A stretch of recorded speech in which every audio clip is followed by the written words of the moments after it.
नमस्ते, मेरा नाम ध्रुविशा सांखट। मैं जवाहर नवोदय विद्यालय अमरेली कक्षा 7 की छात्रा हूँ। मैं आपको आज सरोजिनी नायडू के बारे में कुछ बताना चाहती हूँ। सरोजिनी नायडू का जीवन परिचय। सरोजिनी नायडू का जन्म 13 फरवरी 1879 हैदराबाद में हुआ था और पिता का नाम अघोरनाथ चट्टोपाध्याय एक नामी विद्वान थे और माता कवियत्री जो बांग्ला भाषा में लिखती थी। सरोजिनी नायडू की बचपन से ही कुशाग्र बुद्धि होने के कारण उन्होंने 12 वर्ष की ही अल्प आयु में 12वीं की परीक्षा अच्छे अंकों से उत्तीर्ण कर ली थी और 13 वर्ष की आयु में लेडी ऑफ द लेक नामक कविता की रचना की। सरोजिनी नायडू ने प्राथमिक शिक्षा हैदराबाद से ही ग्रहण की और किंग्स यूनिवर्सिटी से साहित्य में मास्टर किया था। सरोजिनी नायडू को पहले लंदन की किंग्स कॉलेज में और बाद में कैम्ब्रिज के गिटल कॉलेज में अध्ययन करने का मौका मिला था। सरोजिनी नायडू का जीवन साथी श्री एम.जी. नायडू और बच्चे का नाम जयसूर्य, पद्मजा, रणधीरा और लीलामणि थे। आगे सरोजिनी नायडू के भारत के स्वतंत्र संग्राम में भूमिका। सरोजिनी नायडू पहली बार 1914 में इंग्लैंड में गांधी जी से मिली थी और सत्याग्रह संगठन में बहुत बढ़िया भाषण किया था।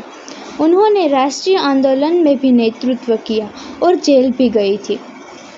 सरोजिनी नायडू क्षेत्र अनुसार अंग्रेजी, हिंदी, बांग्ला या गुजराती भाषा में बोलती थी और उसे सभी श्रोता सुन के मंत्रमुग्ध कर देती थी।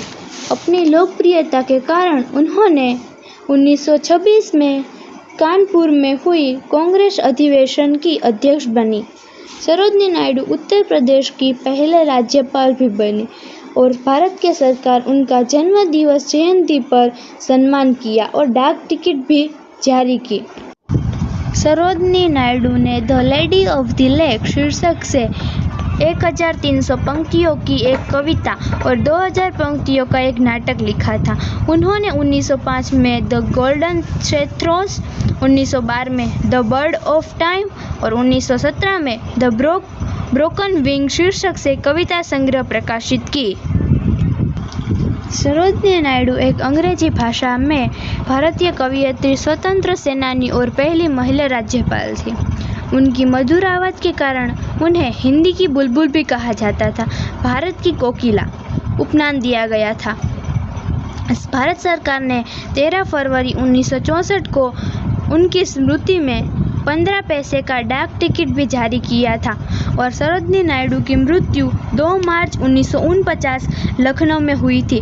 धन्यवाद। आपको मेरी ये वीडियो अच्छी लगी तो लाइक, शेयर एंड सब्सक्राइब करना ना भूलें।